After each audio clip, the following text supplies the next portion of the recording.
Assalamualaikum warahmatullahi wabarakatuh. Perkenalkan, nama saya Faradiba Maharani dari kelas PAI 4E. Saya di sini akan menjelaskan materi tentang desain kurikulum. Pengertian desain kurikulum. Desain kurikulum adalah hal-hal yang menyangkut pola pengorganisasian komponen kurikulum. Desain kurikulum ini dapat dilihat dari dua dimensi, yaitu dimensi yang berkenaan langsung dengan penyusunan isi kurikulum dan dimensi yang menyangkut penyusunan bahan kurikulum dari tingkat kesukaran. Menurut Sukma Dinata 2007. Menurut Longstreet, desain kurikulum merupakan hasil dari sebuah proses menghubungkan tujuan pendidikan dan organisasi konten. Konten dapat bersifat statis maupun dinamis, dapat mencakup tentang pengalaman belajar yang luas, dapat mencakup pengembangan metodologi pembelajaran, serta juga dapat mencakup evaluasi hasil belajar. Menurut Longstreet and Sain 1995. Tujuan desain kurikulum. Tujuan desain kurikulum adalah merumuskan rancangan kurikulum yang lebih komprehensif sesuai dengan kebutuhan peserta didik dan tujuan pendidikan nasional. Adapun tujuan desain kurikulum adalah untuk merancang pengalaman belajar yang sistematis dan efektif agar peserta didik mencapai kompetensi yang diharapkan. Manfaat desain kurikulum. Yang pertama, memberikan struktur pembelajaran. Kita harus membantu mengorganisir materi pelajaran agar sistematis dan sesuai dengan tahapan perkembangan siswa, dan menjamin kesinambungan antar jenjang pendidikan. Yang kedua, meningkatkan kualitas pembelajaran. Kita harus menyesuaikan materi dengan kebutuhan siswa dan perkembangan zaman, dan menggunakan metode yang efektif untuk meningkatkan pemahaman. Yang ketiga, memudahkan guru dalam mengajar. Sebagai panduan dalam menyusun rencana pembelajaran dan membantu dalam memilih strategi, metode, dan media pembelajaran yang tepat. Yang keempat, menyesuaikan dengan kebutuhan siswa. Kita harus memungkinkan adaptasi kurikulum berdasarkan potensi, minat, dan gaya belajar siswa, dan mendorong pengembangan karakter, keterampilan, dan kompetensi yang relevan. Yang kelima, mengukur hasil belajar secara efektif.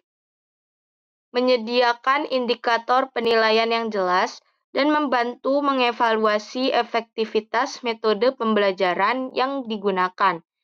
Yang keenam, meningkatkan daya saing pendidikan, menyesuaikan dengan perkembangan ilmu pengetahuan dan teknologi, dan mempersiapkan siswa untuk tantangan di dunia kerja dan kehidupan bermasyarakat. Ketujuh, membantu pencapaian tujuan pendidikan. Kurikulum dirancang untuk memastikan bahwa siswa memperoleh pengetahuan, keterampilan, dan sikap yang sesuai dengan tujuan pendidikan nasional dan kebutuhan zaman. Kedelapan, menyesuaikan dengan perkembangan zaman. Desain kurikulum memungkinkan adanya pembaruan dan penyesuaian terhadap perkembangan teknologi, sosial, dan ekonomi agar lulusan lebih siap menghadapi tantangan masa depan. Ciri-ciri desain kurikulum. Yang pertama, memudahkan dan mendorong pengembangan kompetensi yang penting untuk mencapai prestasi belajar. Yang kedua, menyelenggarakan berbagai pengalaman belajar yang bermakna. Yang ketiga, memberikan kesempatan kepada guru untuk memilih, membimbing, dan mengembangkan kegiatan belajar. Yang keempat, memberikan kesempatan kepada guru untuk menyesuaikan pengalaman belajar dengan kebutuhan siswa. Yang kelima, mendorong guru untuk mengaitkan pengalaman belajar di luar sekolah dengan kegiatan belajar di sekolah. Keenam, menyelenggarakan pengalaman belajar yang berkesinambungan.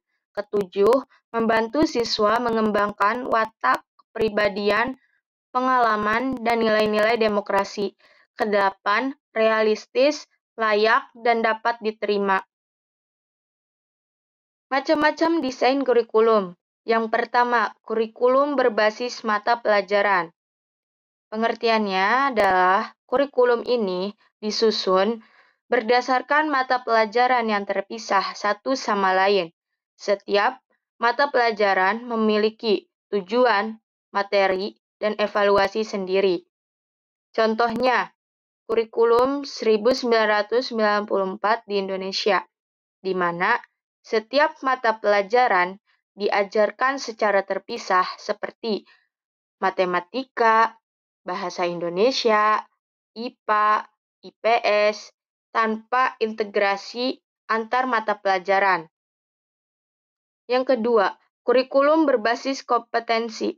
Pengertiannya, kurikulum ini menekankan pada penguasaan kompetensi tertentu, baik dalam aspek pengetahuan, keterampilan, maupun sikap. Fokusnya adalah pada hasil belajar yang harus dicapai oleh peserta didik. Contohnya, kurikulum 2004. Kurikulum berbasis kompetensi di Indonesia yang mengutamakan standar kompetensi dan kompetensi dasar dalam setiap mata pelajaran. Yang ketiga, kurikulum berbasis peserta didik. Pengertiannya, kurikulum ini menyesuaikan dengan minat, bakat, dan kebutuhan peserta didik.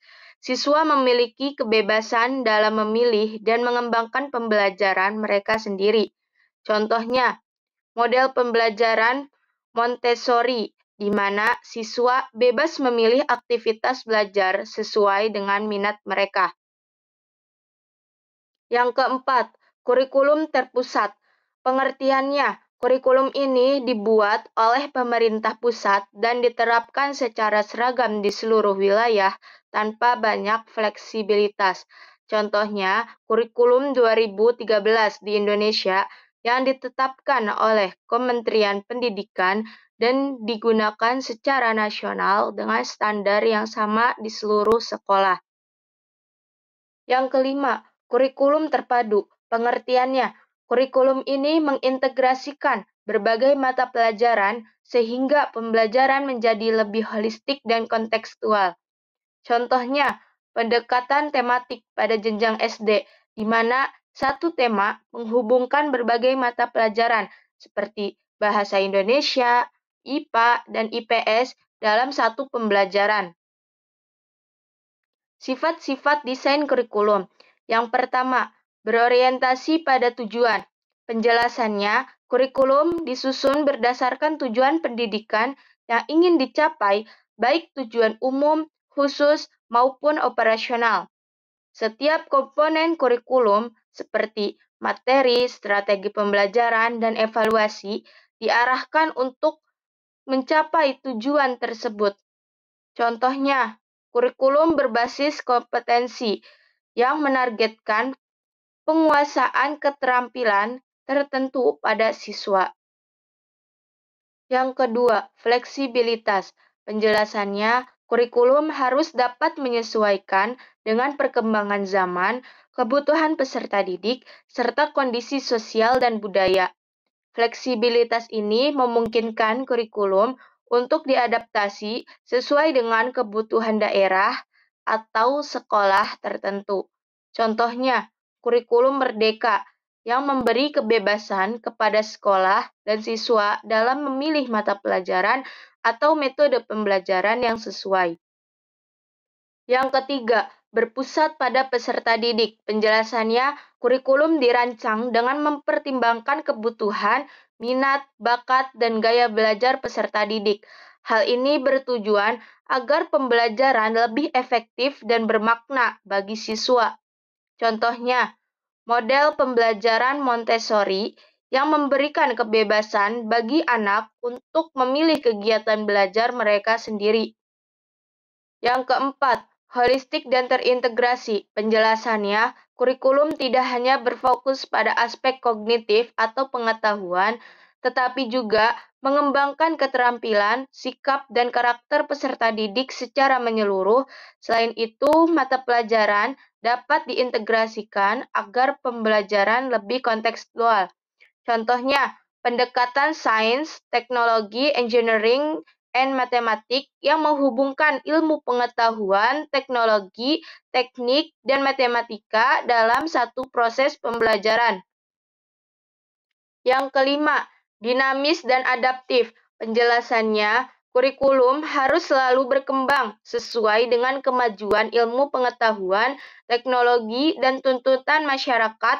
Oleh karena itu, kurikulum perlu diperbarui secara berkala. Contohnya, perubahan dari kurikulum 2013 ke kurikulum Merdeka yang lebih menekankan pada pembelajaran berbasis proyek dan profil pelajar Pancasila.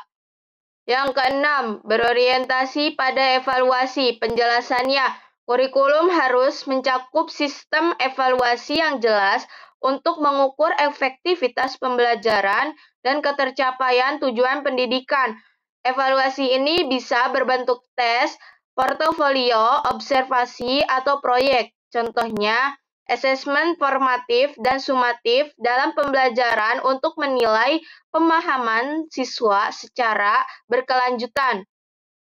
Ketujuh, komprehensif. Penjelasannya, kurikulum mencapai berbagai aspek pembelajaran seperti kognitif atau pengetahuan, efektif atau sikap, dan psikomotorik atau keterampilan. Contohnya, kurikulum Merdeka yang tidak hanya berfokus pada mata pelajaran akademik, tetapi juga pengembangan karakter dan keterampilan hidup. Strategi pengembangan desain kurikulum. Yang pertama, pendekatan top-down. Penjelasannya, strategi ini dilakukan oleh pemerintah atau lembaga pendidikan pusat yang menetapkan kurikulum secara nasional. Sekolah dan guru mengikuti kebijakan yang telah ditetapkan tanpa banyak perubahan. Contohnya, kurikulum 2013 yang dirancang oleh Kementerian Pendidikan dan Kebudayaan kemudian diterapkan secara seragam di sekolah-sekolah di seluruh Indonesia. Yang kedua, pendekatan bottom-up. Penjelasannya, dalam strategi ini, pengembangan kurikulum dimulai dari sekolah atau komunitas pendidikan setempat. Kurikulum disesuaikan dengan kebutuhan peserta didik dan kondisi daerah sebelum disusun secara lebih luas. Contohnya, sekolah yang mengembangkan kurikulum berbasis kearifan lokal seperti sekolah di daerah pesisir yang memasukkan mata pelajaran tentang kelautan dan perikanan. Yang ketiga, pendekatan partisipatif.